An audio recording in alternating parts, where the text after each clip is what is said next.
होय, शेवटची पिढी, द लास्ट जनरेशन.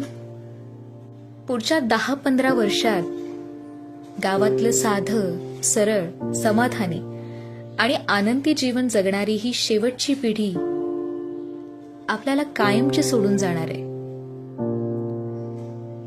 सत्य थोडं कटू आहे, पण तो जो काळ आहे ना,